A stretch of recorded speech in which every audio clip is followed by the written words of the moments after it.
Assalamualaikum dok. Waalaikumsalam warahmatullahi wabarakatuh. Masya Allah, alhamdulillah.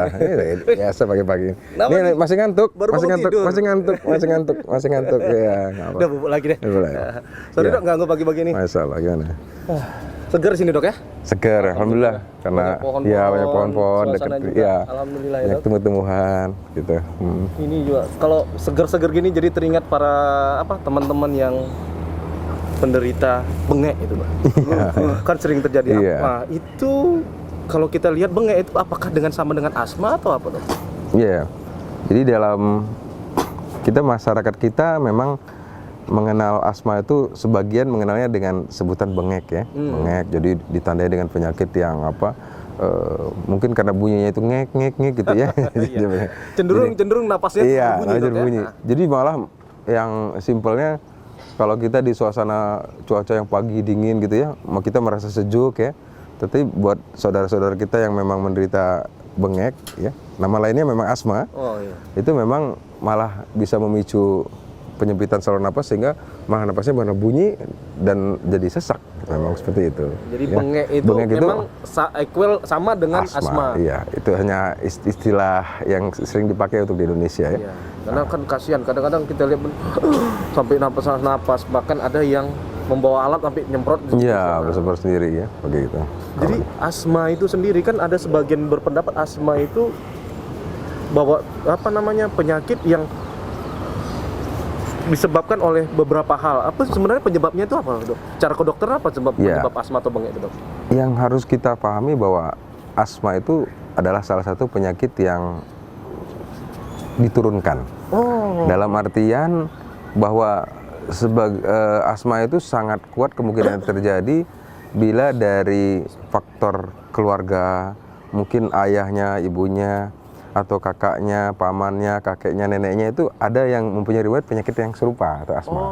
Sehingga dia terbawa genetik. Walaupun dalam kenyataannya tidak selalu bahwa orang tua yang asma bahkan anaknya asma juga. Belum tentu juga. Kadang-kadang kakeknya asma, cucunya yang asma. Seperti itu. Jadi asal muasalnya adalah suatu bakat yang diturunkan. Dia termasuk salah satu bagian dari penyakit alergi. Jadi dasarnya adalah suatu sifat alergi yang diturunkan dan alergi ini terjadi di saluran nafas. Oh, di saluran nafas. Di saluran nafas ya. Mungkin mendengar ada alergi yang misalnya orang gatal-gatal. Itu alergi juga, tetapi alergi di kulit. Ada yang suka bersin-bersin, itu alergi juga mungkin, tetapi alergi yang di hidung. Nah, khusus asma adalah penyakit alergi yang dia diturunkan dan dia terjadi atau mempengaruhi saluran napas, batang saluran napas. Sehingga pada saat terjadi serangan, terjadi penyempitan, banyaknya lendir, dan itulah gejala-gejalanya nanti timbul akibat proses tadi. Jadi asma, bengek itu sama dengan karena ya identik sama bisa dikatakan dia sebagian besar dia karena ada unsur alergi ya, seperti itu. Oke, dok, kalau kita tahu bahwa dia kan kadang-kadang ada yang sesak napas biasa, ada yang sesak napas ini, yang bisa kita kategorikan mengetahui apakah itu memang serangan asma atau sekedar sesak nafas atau apa, itu gimana, dok? Ya, biasanya asma ini sebenarnya tidak sulit untuk dikenali. Karena dia dasar sesaknya adalah penyempitan saluran napas, maka si penderita ya biasanya akan mengalami penyempitan saluran napas yang nanti efeknya akan menimbulkan napas yang berbunyi. Ya mungkin kita ngik sesak gitu ya, atau mungkin cuman sekali napasnya itu sesak tapi hanya sekali-sekali ada ngik, itu biasanya udah suatu ciri khas asma. Selain juga bahwa ini sifat sesaknya itu adalah kadang ada, kadang kambuh, kadang enggak. Sifat lainnya adalah dia berulang. Nah, seperti itu. Nah, kalau bisa juga dengan batuk, bisa juga tanpa batuk. Ya, tetapi kalau dengan gejala khas tadi yang udah napasnya berbunyi, berulang, kemudian terjadi pada sikon-sikon atau situasi tertentu, maka boleh jadi dia memang menderita asma. Seperti itu. Jadi seperti kata dokter tadi bahwa asma identik dengan alergi. Iya. Cenderung dia berupa alergi yang berhubungan dengan udara atau makanan atau ada hal-hal tertentu, dok? Iya. Jadi dalam asma itu ada yang namanya pencetus. Pencetus. Nah, pencetus. Jadi pencetus ini bisa sesuatu yang bersifat alergi, misalnya. Ada orang asma itu dia misalnya makan udang, sesek ya. Ada yang misalnya karena kena ulat gitu sesak. Nah itu berhubungan sama alergi ya atau atopi. Tetapi sering juga yang justru adalah asma ini pencetusnya biasanya hal-hal yang sifatnya umum-umum saja. Misalnya kecapean, orang kan sering kecapean ya, nggak bisa terhindarkan ya. Orang atau dia karena pilek, dia asmanya kambuh. Nah itu kan sesuatu yang sifatnya umum dan ini justru yang sering terjadi itu adalah pencetus asma itu adalah sifat yang sesuatu yang tak terhindarkan. Seperti dingin, kecapean, pilek itu kan sesuatu yang sangat lumrah terjadi. Nah, itu seperti itu. Nah jadi kalau alergi dia bisa juga misalnya karena makanan atau apa yang bisa mencetuskan asma seperti itu. Ya. Jadi kalau pada penderita asma yang sudah menderita asma sendiri, dia harus tahu apa pencetus dari asma tersebut. Iya, tepat sekali ya.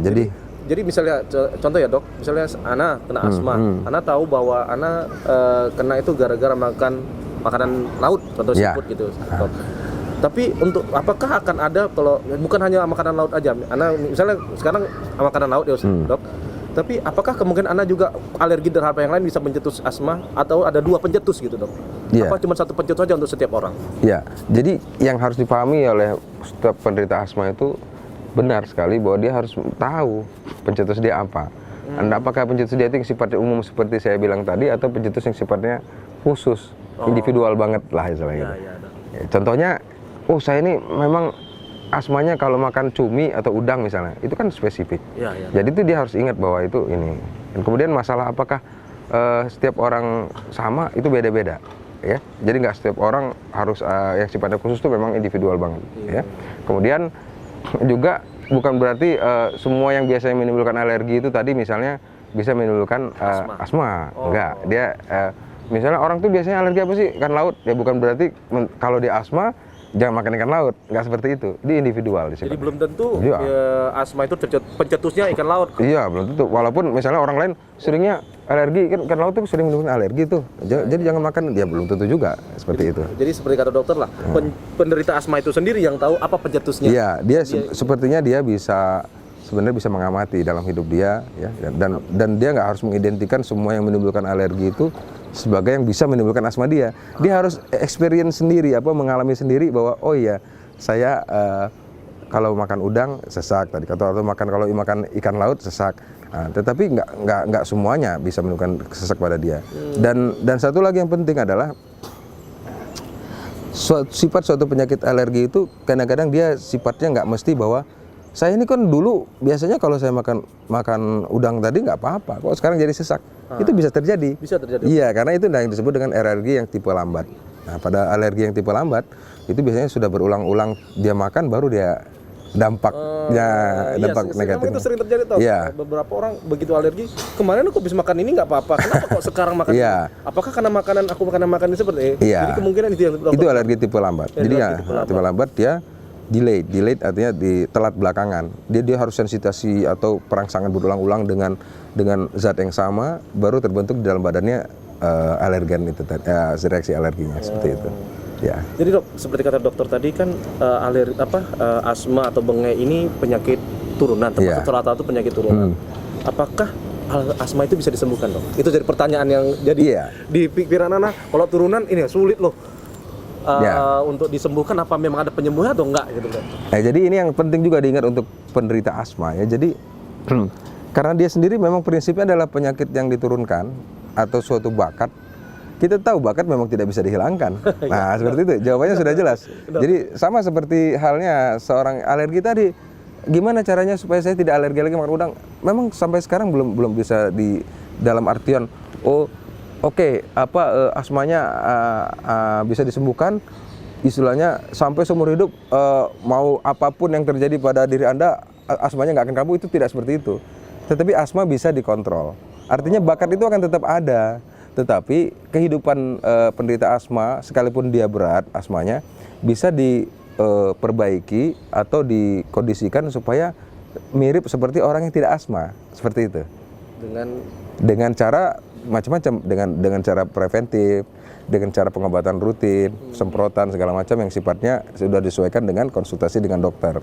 Nah, tapi kalau yang dikatakan sembuh itu adalah hilang total, bahkan bakatnya pun hilang, itu tidak bisa karena itu memang udah turunan, seperti itu. Jadi memang tidak bisa ditumbuhkan total, tapi masih bisa dikontrol. Dengan pola hidup. Contoh seperti inilah mudahnya ya. Ada orang bakatnya misalnya rambutnya itu memang warnanya hitam kayak kita ya. Gimana sih bisa nggak saya rambut hitam tuh jadi pirang? Ya bisa saja dicat kalau udah mulai ini lagi. Nah itulah kira-kira begitulah kita memaintain supaya dia tetap pirang misalnya. Nah gitu contohnya ya. Iya, Dok, iya, Dok. Bukan menyuruh ya. Itu contoh. Ya seperti itu. Jadi gimana kita mengontrol dan memaintain untuk tetap posisinya? Iya seperti itu. Dan maintain itu tergantung derajat asmanya. Kalau asma yang ringan-ringan saja, dia cukup maintain atau memelihara kondisinya dengan cara menjauhi pencetusnya. Itu untuk yang ringan. Ringan. Yang kalau yang ringan kita hanya untuk mengontrol apa sih pencetusnya dan untuk menghindari pencetusnya. Iya, itu saja cukup. Insya Allah cukup. Nah, seperti itu. Tapi kalau ada yang ringan pasti ada yang berat, ada yang sedang. Nah, itu gimana? Kalau udah dia makin berat, nah itulah disitulah mulai masuk intervensi obat-obatan yang harus dipakai secara rutin. Mungkin pernah dengar orang yang harus nyemprot tiap hari, harus nyemprot beberapa hari sekali. Nah itu biasanya itu ada kaitannya sama level asmanya. Biasanya kalau level lanjutan, kalau dengan pencegahan saja tidak bisa, biasanya kita menyertakan obat semprot untuk maintenance. Istilahnya itu controller. Controller itu bahasa Indonesianya kan pengontrol. Jadi dikontrol terus. Dikontrol, dijaga terus dengan. Jadi semprot itu bukan hanya asal semprot ya? Nah, jadi itu tadi mungkin agak lebih dalam sedikit. Untuk penderita asma itu ada 2 macam semprot sebenarnya. Gitu, Dok, ya? Jadi tolong bedakan antara namanya controller dan reliever, ya. Controller dan reliever. Iya. Controller bahasa Indonesianya pengontrol. Pemaintain. Maintenance. Penjaga lah, Dok, ya? Penjaga. Kalau reliever artinya membebaskan. Kenapa disebut membebaskan? Karena dia khusus dipakai pada saat seseknya datang buat ngilangin sesek. Jadi semprot itu ada buat ngilangin sesek, ada buat menjaga supaya sesek tidak datang. Ini harus dipahami sekali nanti. Jadi kalau ada yang berobat ke dokter, pesan saya, tolong tanyakan ke dokternya, semprotan ini reliever atau controller. Insya Allah dokternya paham, itu nanti akan diterangkan. Karena pemakaiannya beda. Kalau yang satu itu lebih sifatnya sebagai rutinitas, yang controller. Kalau yang reliever sifatnya tidak rutinitas. Jadi kalau tadi asal semprot, nah itu tadi bisa terjadi. Yang harusnya tiap hari disemprot sekali-sekali, yang harusnya sekali-sekali disemprot tiap hari. Nah, itu paling sering terjadi penderita asma ya. Karena kan saya sebagai orang awam lihat mereka sering lihat orang semprot. Itu sebenarnya semprot. Kita kan nggak tahu tuh. Kalau nggak seperti ini, alhamdulillah kita ada Anda banyak dokter jadi tahu bahwa ternyata asma itu ada semprotnya, ada yang controller, ada reliever. Ya, itu sangat penting karena sekali lagi itu nanti itu kan ke arah pemakaiannya supaya jangan salah, salah ya. Penderita sendiri. Iya. Oke Dok, satu lagi yang mungkin jadi pertanyaan anak. Sampai sebatas apa bahwa asma itu perlu pertolongan medis? Dalam arti kata memang harus dibawa ke rumah sakit. Atau serangannya ya bagaimana? Ya jadi kalau kita sebutnya kekambuhan ya. Jadi kekambuhan gimana? Biasanya kalau sudah namanya kekambuhan itu biasanya orang langsung secara otomatis dia mencari pertolongan ke rumah sakit. Nah, cuma bedanya sekarang mana yang mungkin termasuk yang berat, mana yang ringan ya. Kalau yang misalnya kekambuhan ringan, biasanya orang misalnya punya di rumah punya alat sendiri untuk penguapan ya istilahnya itu nebulizer, itu bisa ya. Nah, kemudian kalau dia udah mulai dia nggak punya nebulizer, mungkin dia akan ke tempat pusat kesehatan untuk mencari pertolongan. Biasanya di asap tuh di tempat itu. Nah kalau yang udah mulai sedang mungkin harus ada sekalian sama dokternya diberi injeksi atau obat lewat infus ya. Bahkan kalau yang berat mungkin harus dirawat seperti itu. Jadi grade-nya berdasarkan ringan, sedang, beratnya itu bisa dia cuma ditolong dengan penguapan saja, bisa dia harus dengan agak lebih lama dengan disertai obat-obat lain selain penguapan, bisa juga dia ujungnya harus dirawat, diinfus segala macam, bahkan bisa sampai ke ICU yang paling berat itu ya. Bisa seperti itu. Jadi tingkat kesesakannya atau tingkat tingkat serangannya dan juga responsnya ya. Ya kalau dia sesak nggak terlalu berat tapi nggak hilang-hilang ya diopname juga itu gitu. Kalau nggak hilang-hilang gimana ya sesaknya. Ya. Alhamdulillah. Jadi banyak hal kita tahu, banyak hal tentang asma. Di bincang-bincang kita gini, anak pribadi dapat tahu bahwa apa sih asma tersebut. Yang selama ini orang cuma berpikir seseorang cuma sesak napas saja, tapi kita nggak tahu apa itu pencetusnya dan obat-obatannya. Alhamdulillah Dok. Satu lagi ini yang mungkin saya tambahkan, ini sering ada istilah saya tidak memakai obat semprot karena takut ketergantungan. Mungkin pernah dengar ya? Nah ini harus diluruskan. Jadi Jadi ketergantungan atau addiction itu nggak bisa disamakan pemakaian obat asma itu sama seperti kita addiction misalnya terhadap rokok atau narkoba itu ya. Kesannya itu seperti kalau nggak pakai itu bisa apa istilahnya itu yang kecanduan. Bukan seperti itu. Jadi yang disebut itu adalah seperti kita itu yang disebut ketergantungan sama seperti kita kalau lapar kita makan. Benar kan? Iya. Apa kita bisa disebut bahwa kita ketergantungan pada makan? Enggak, itulah hajatnya. Nah, sebagai pasien asma, hajatnya adalah terhadap obat semprot.